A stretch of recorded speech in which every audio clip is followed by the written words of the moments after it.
Hello, and welcome to the Accountability Coach podcast, where we discuss proven business success principles related to helping you make more money and work less so you can enjoy having your ideal business and your ideal life. This is Bachrach.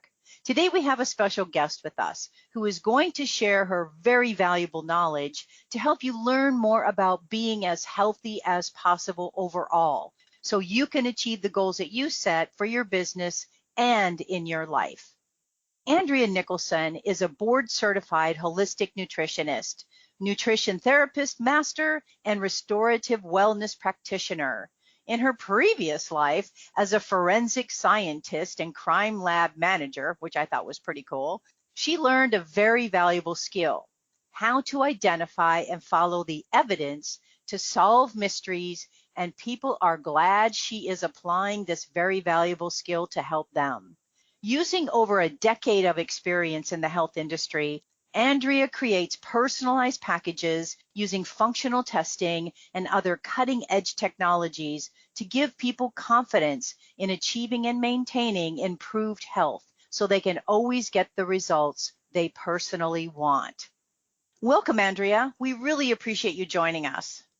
Thanks so much for having me. I'm really looking forward to this. As you probably know, I like to get right into things. So generally speaking, what are some common myths and misconceptions in the health industry that we may not know? I think there's a lot of myths and misconceptions, and one of the biggest ones is just that it's a simplified, we can follow just general basic advice, that there's one perfect plan for everyone, and all we need to do is just stick with this perfect plan. I think that's really a misconception because we're all unique individuals. We all have specific foods that are good for us, and we have foods that are not great for us. Even incredibly healthy foods don't always work for every single person. Some of us do really well with higher fat content. Some don't do so well with higher fat content. Same thing with protein, same thing with carbohydrates. So I think that's one of the main misconceptions when it comes to the food scenario. But I think the same thing actually applies in all aspects of our lifestyle. Some people thrive on endurance exercise. Others do better in sprinting or powerlifting types of activities. So I think we really need to get out of seeking this generic, generalized advice and really figure out what's right for each individual person, what makes you feel the best, what you enjoy doing. I think we just really need to get out of this general kind of advice model. I couldn't agree with you more because, I've had a lot of blood tests over the years. I've had a lot of tests over the years, but I've noticed that you're right. Some healthy foods in general, like some people can eat and some can't. And at one time I could eat certain foods and then all of a sudden I couldn't. My body didn't like it. And I didn't have any way to know that without, doing some, pretty extensive testing. So I can't agree with you enough that generic advice is not for everybody, not probably for anybody, as a matter of fact, because we are all unique individuals. So I think that's a super, super good point. Now, give us some perspective. What's the difference between, let's just call it conventional medical testing versus functional testing? Yeah, I think there's a lot of overlap. A lot of the same tests can be used under both models, but in general, functional testing takes it a step further. One of the other major differences is the data we're trying to glean from these tests. So conventional medical testing primarily is being used for diagnostic purposes. They're trying to decide if you, say, have diabetes, or if you have, some medical conditions they can diagnose you with. Functional testing is really looking for any level of imbalance, and under the auspice of trying to bring you back into optimal. Conventional testing is looking at reference ranges, which those reference ranges that you'll see on your lab reports are based on the average population of people who've undergone that test. But if you think about it, most people are undergoing testing with their doctor because they have a problem. So they're already sick, and that's what we're being compared against. I don't know about you, but that's not what I want to be compared against. I don't want to be the average of sick people. I want to be optimal. And so The difference with functional testing is even on the exact same lab report, we're looking at different ranges. We're looking at a much narrower picture of where people are actually optimally healthy. So they're actually creating the optimal ranges from optimally healthy people. And that's the range we're trying to get you into. So I think there's kind of a difference. Some testing is not even offered in the conventional model because the results can't lead to a diagnosis or a treatment. And so they won't even run it if it doesn't do one of those two things. So there's additional testing done through functional practitioners. But then we're also really looking at the different ranges and trying to get you into the optimal range, not just the average range. Yeah, who wants to be average, Andrea? Right. I think that's a good point as well. Now, let's say that I want to go through some more testing because I feel a certain way and the conventional way isn't doing it. Who would I look for? What would I ask for? How would I get that done? Yeah, in general, you're going to look for someone who their title will generally say something like holistic or functional or integrative. Generally speaking, those are going to be more the titles of the practitioners that you're going to work for. Generally, these are not going to go through insurance models. So you might find a naturopathic doctor or a functional medicine doctor or some nurse practitioners. There's nutritionists and dietitians who also can do this. There's lots of different professionals who are able to either run this testing for you or take testing that you've had done and analyze it through the functional lens and try to get you into those optimal ranges. Now, the functional testing in general is going to give far more detail. It's going to be much deeper, look at a whole lot more markers, but we can use the conventional medical testing to glean some information. So if that's what you have and you're not satisfied with the information that your doctor is telling you, like he keeps telling you that you're fine, you're normal, and you don't feel good, you can often glean additional information from someone who's functionally trained to interpret those lab test results against optimal. And then that may warrant additional testing, or it may give you the answers that you need and therefore the protocol that will help fix it. And I wouldn't say 100%. Some of these things are not covered by insurance because if you go to an integrative or functional medicine or some of these other people that you mentioned, a lot of times your insurance will cover like the blood work or things like that can be done. Absolutely. Yeah. Yeah. So I don't want people to think that, hey, 100% this isn't covered by insurance. There's a lot of things that are, but there's some things that definitely are not. I totally agree with that. But it comes down to, your personal health. What's more important? Nothing. So, you want to find the best person to definitely help you. So give me some perspective. Let's just say we're talking about checking for heavy metals, right? Which we all have some amounts of metals and things that, I just found out a few years ago that white rice has arsenic in it. Because I'm like, where would we get arsenic from? And most people probably don't know that. So if we're doing a bunch of metals testing, is like a blood test sufficient or is a urine test better, or what do you recommend? Yeah, a lot of times it again depends on what you're dealing with. That's probably not going to be a level 1 kind of test.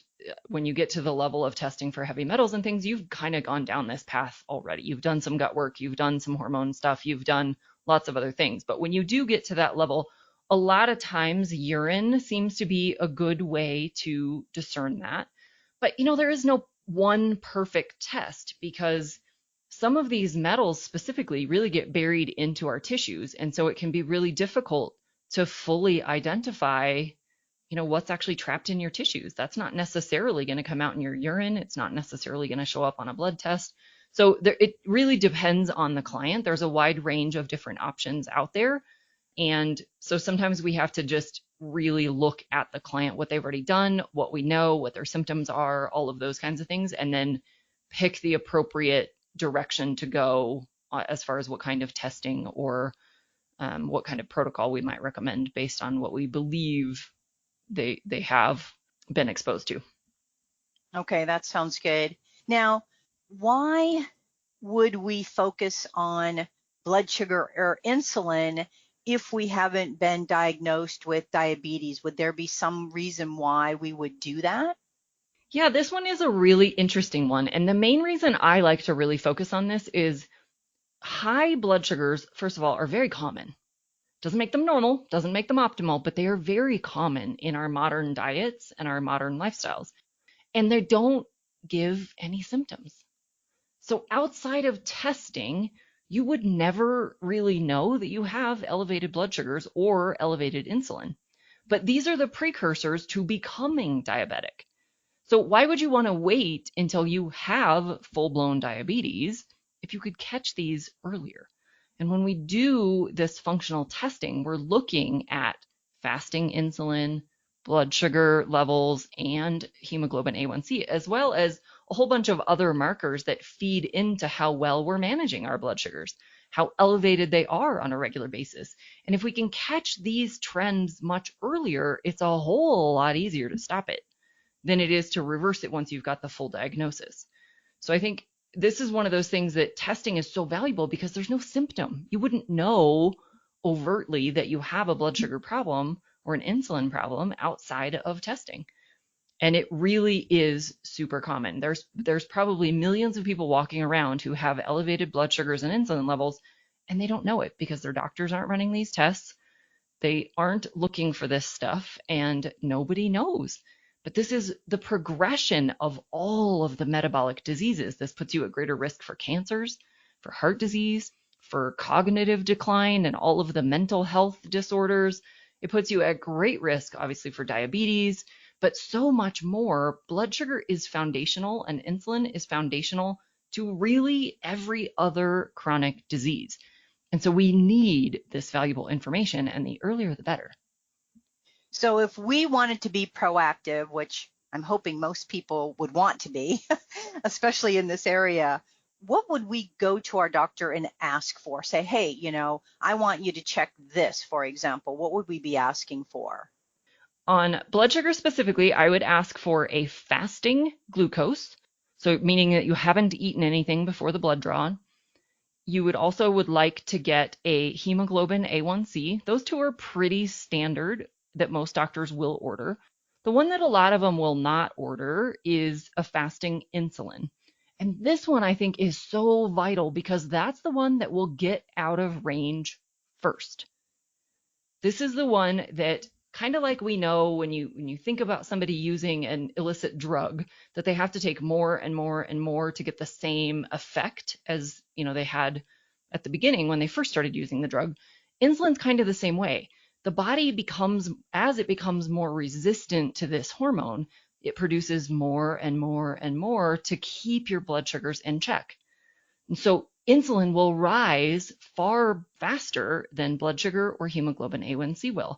And so this is one of those key pieces that if we can identify an elevated fasting insulin, we can target that and fix it long before you end up with elevated blood sugars and elevated A1C and all of the other diabetes markers. So we really do need fasting glucose, hemoglobin A1C, and fasting insulin at a minimum when it comes to blood sugar and insulin. Okay. I've heard the term insulin resistant before. Can you elaborate a little bit on what that would mean? Because I think it correlates to what you're talking about, right? Yeah. So insulin resistance is where the body has become less sensitive or less responsive to the hormone insulin. And so the body's producing adequate amounts of it, but the cells aren't taking it up. They're not responding to it. And so the body starts knocking louder by producing even more of it. So just kind of by chance, the body will start using some of it just because there's so much more present. And so we become more and more resistant to it, which raises the amount we need to be able to do the same job. But insulin is a growth hormone. This is a fat storage hormone. And when it's present in high levels, it's blocking your body's ability to burn body fat. And it's causing a lot of other kind of metabolic dysfunctions when it's elevated. It blocks a bunch of other hormone pathways. It just kind of causes a lot of problems when you have elevated insulin. And when you pair this with, eating frequently, following the standard advice of eat every couple of hours and constantly be snacking, that means your insulin levels never really come back down because you get an insulin spike with everything you eat or drink. Even if it's no calories, even if it's like a diet soda, you still get an insulin spike because your brain is perceiving, calories, flavors, those kinds of things. Even if there isn't any actual caloric value, your brain is perceiving that it's taking in sugar because of the sweeteners, or it's got, flavors and chemicals and things in it. And so our blood sugars never, or our insulin levels never come back down to baseline when we're constantly stimulating this system. And so they stay elevated and they just keep climbing and climbing and climbing. And the body, it's kind of like the boy who cried wolf. The more you scream out when you don't really need help, people stop listening when you do need help. It's the same sort of thing. So the body's producing more and more and more insulin to try to deal with those blood sugar levels because high blood sugar is toxic, and you eventually just become more and more resistant to it. And that's when eventually you can't even regulate the blood sugars anymore. And then the blood sugars and the hemoglobin A1C start to rise. So you talked about the insulin resistance as being basically storing fat. Is this where people might tend to store more like visceral fat versus regular fat? Does that have any indication or correlation? It definitely can. Insulin it's a growth hormone. So anywhere it attaches, if it's attaching to a fat cell, it'll make that fat cell grow bigger. If it attaches to a liver cell, it can turn to more fat production in the liver, and you can end up with fatty liver. It can show up on the pancreas and turn into fatty pancreas. It absolutely can show up in any tissue. We end up with more fat in our muscles. Really, anywhere insulin is present, it can stimulate this fat storage and production and block the fat breakdown for energy use. And so it can contribute directly to kind of the visceral fat or the central obesity, but it can also contribute to just increased fat deposition throughout the body. Which is not healthy, as we all Right. know. Okay. And how might someone know that they have gut health issues if there really aren't any real symptoms that they can feel? Yeah, so a lot of people, you have a gut health issue if you have those overt digestive symptoms. If you're constipated, you have diarrhea, bloating, gas, abdominal pain, heartburn. Those are all signs that are pretty obvious that you have a gut health imbalance. But really, if you look at your overall health, if you have any health condition, there's a gut health component. The gut is foundational to everything. This is where we take in our nutrients. This is where we eliminate our waste products. This is where we eliminate our toxins, the bulk of them. So this really is foundational to everything. So even if you have, say, joint pain, it doesn't directly seem to correlate with the gut, it absolutely could. It could be because you have a particular pathogen that's maybe sending out toxins that are attacking your joints. It could be that you're consuming foods that you're sensitive to, and that's contributing to inflammation that might show up in your joints.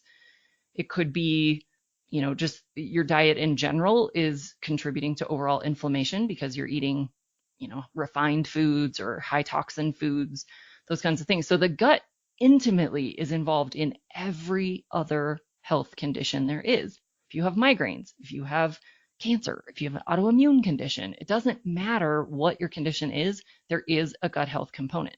And until you deal with the gut health component and get your digestive system working properly, you won't be able to fix the other issues. Now, that's not to say that fixing the gut will always 100% fix all the other issues. A lot of times it does, but not always.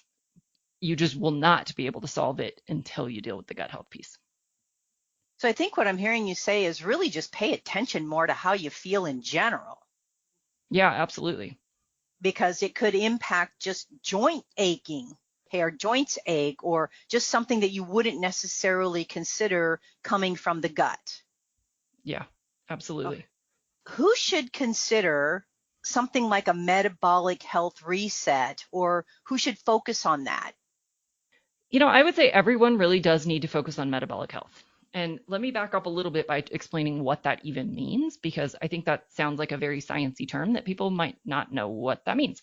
So we all know about metabolism, or at least we're familiar with that term. But what most people think metabolism is simply how many calories you're burning every day. It's the whole calories in, calories out model. But metabolism really is so much more than that. It's all of the chemical reactions occurring in our bodies.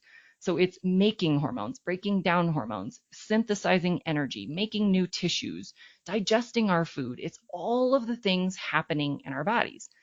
And so just like we were talking about with gut health, that's foundational to everything, your metabolic function is all of those things happening in your body. So if you're not making hormones appropriately or not eliminating them properly, and therefore maybe you have estrogen dominance or really high levels of particular hormones, or you're totally depleted in a particular hormone, that could be a metabolic issue. Diabetes, blood sugar issues, those are directly metabolic issues. If you're struggling with fatigue or low energy, that's directly related to how efficiently you're making and using energy. That's part of your metabolic health. If you have brain health challenges, a lot of times that's because the brain isn't efficiently using energy properly. That's a metabolic health problem. Cancer is a metabolic process. That's, it's utilizing specific energy sources to grow the cancer really fast. Those are metabolic conditions.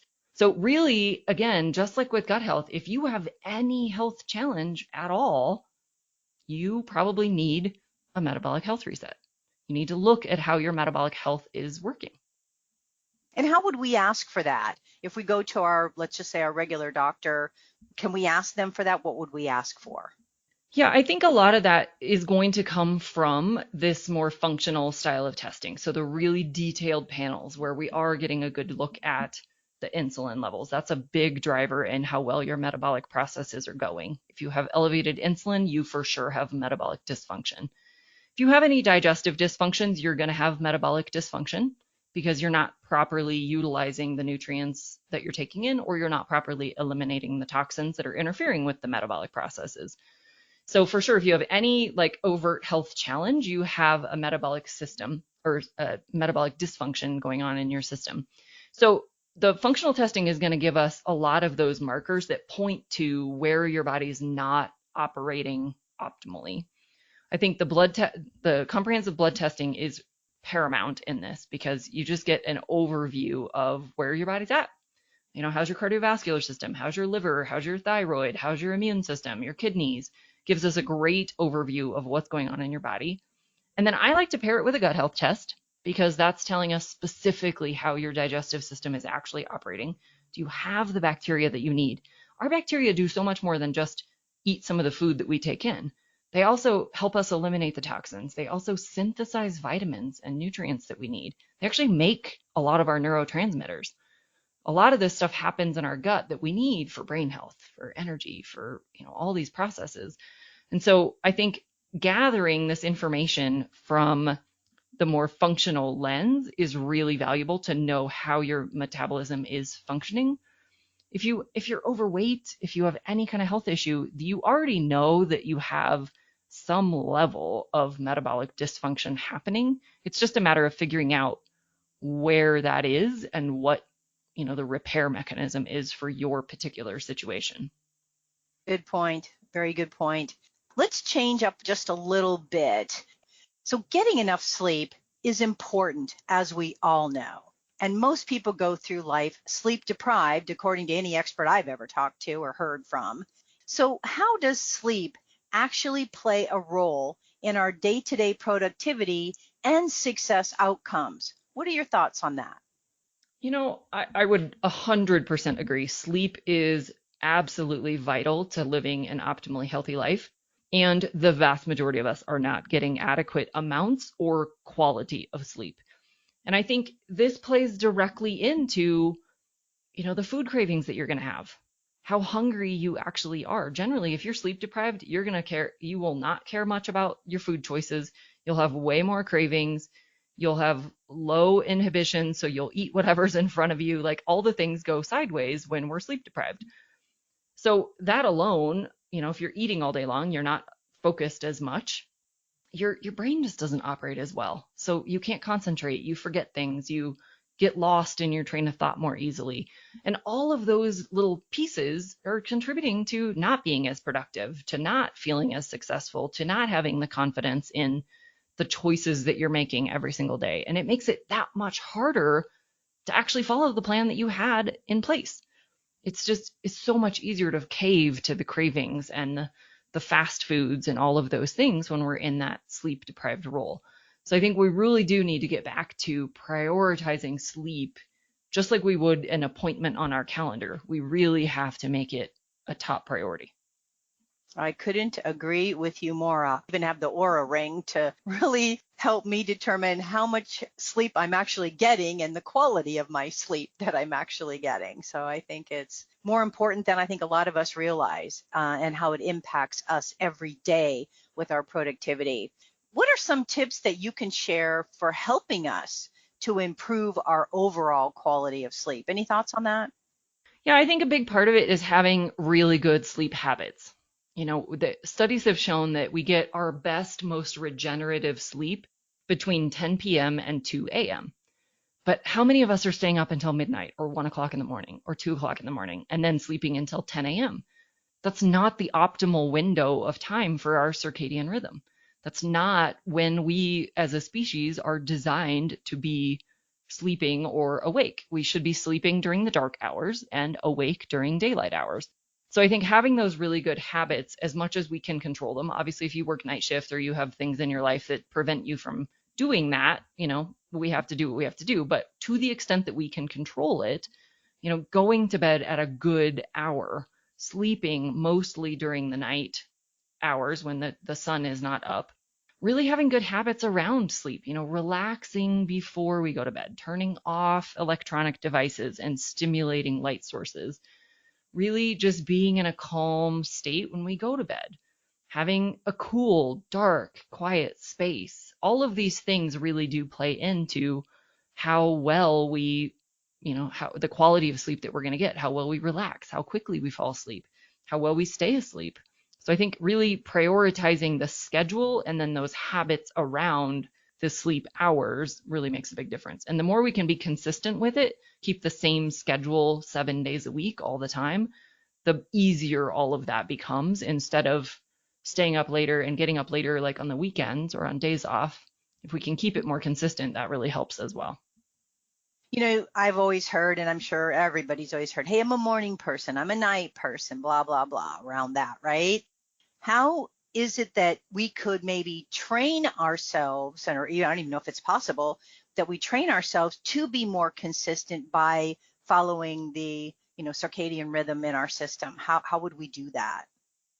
I do think there are differences in people. There have been plenty of studies that show there are differences. There are people who do better later in the day. There are people who do better earlier in the day. And I think, some of that's genetic, some of that's, lots of other factors that play in. I do think there's some variation in what's optimal for each person, just like it is with diet and exercise and everything else.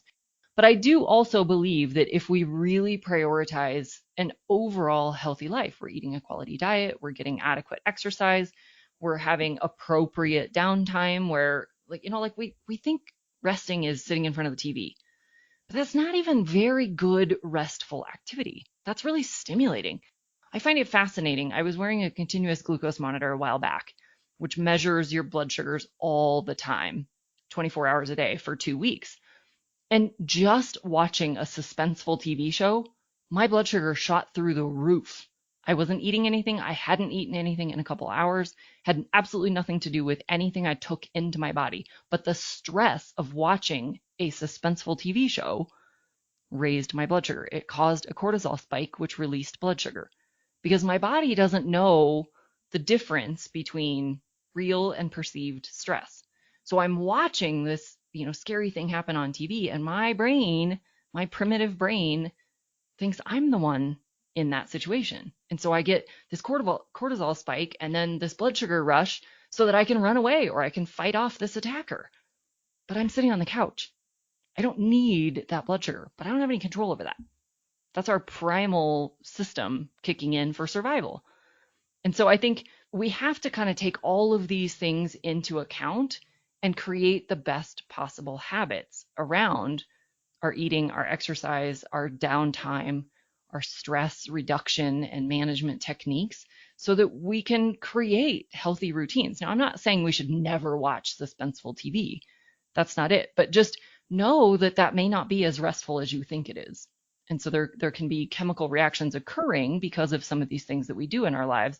And we need to make sure that we're meditating or stretching or journaling or doing some other true downtime activities that can bring down some of those levels. And all of that can contribute to finding that sweet spot for your routine just by kind of honing in on your specific habits. Other than food choices, sleep, exercise, you mentioned cortisol or stress levels, what else could be preventing us from reaching our goals? Any thoughts on that? I think a lot of it is our mindset. We have to really believe in what we're doing. We have to really enjoy the choices we're making. And I know that sounds really kind of simple and fluffy. We have to enjoy our healthy foods and we have to enjoy exercise, but it really does make a difference. If you hate it, you're going to get far less benefit out of it. So we have to find things that we actually enjoy. We have to also include things in our daily lives that bring us joy, whether that's crafts or activities or painting, or I don't care what it is. We have to do more every single day that bring us joy. So I think we so often just kind of go through life, going through life. We work, we go out, we socialize, we do all these things, but we're kind of mindless with most of our activities. We're just going through life. And I think if we can be more intentional with doing things that are really good for us, that we know serve us, that serve our future best self, that bring us joy, that help us live our best lives, the more we can really intentionally do those things, the overall health benefits are just tremendous. And so I think we have to just start being more mindful and less mindless with our daily activities. I like that. I like that a lot. Being intentional. And you've heard people talk about, laughter and how laughter, just laughing at something, has a positive impact on our overall well-being, right? Yeah. So joy and laughter really go hand in hand. If you could pick, I know this might be hard, one important, single, simple, doable message that is important for us to know, what would that be? Well, I'll cheat a little and give you two. Number one, I'll say if you do not feel like you are feeling your best, if you feel like, your doctor's telling you everything's normal or you just haven't gotten the answers that you're looking for, I'll say be your own advocate. Keep searching, keep asking questions, keep demanding different answers. You know your body better than anybody else. So definitely do that. And the second thing I'll say is just, when you look at your overall life and your overall health, pick something to start with. Clean up your diet, add a different vegetable or, make some kind of change to your diet, try a different workout, try sleeping at a different time, just pick something and start. And you can layer in additional changes over time, but just pick something. And that could be the easiest thing for you to take on. It could be the thing that you think is going to make the biggest difference in your life. But just pick something, start somewhere. Very, very good advice. Hey, I appreciate you sharing your very valuable time with us. Thank you so much for having me. This was a lot of fun. We talked about a lot of different topics. We sure did, and I enjoyed and took a lot of notes as well. Awesome. Well, my hope for our time together with Andrea is that you got value and an idea or two that will help you be even more successful personally and professionally. Feel free to share my podcast with others, as it can be found on most podcast platforms and in most English-speaking countries. And if you'd like to get a short daily fix from me, subscribe to the Accountability Minute, which can also be found on most podcast platforms and in most English-speaking countries. And if you'd like more from me, subscribe to my Proven Business Success Resources and Tips blog by going to accountabilitycoach.com/blog. And always aim for what you want each and every single day. Until next time, make it a great day, today and every day. I appreciate you listening.